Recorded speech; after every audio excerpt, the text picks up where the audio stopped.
Hello, welcome to Do It Yourself channel. Today I will show you where to find the option and how to turn off showing contacts when we are sharing content in Samsung Galaxy S22. So where to look for this option and how to turn it off. We are going to our settings menu, then we are looking for advanced features here, and here it is, show contacts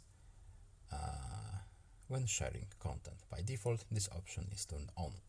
If you want to turn it off, it's right here as a simple one tap, and now it's off. We don't need to save anything, just back out from the menu to our home screen, and that's all. I hope this video was helpful to you. Please leave a like and subscribe. Have a nice day and see you in the next video. Goodbye.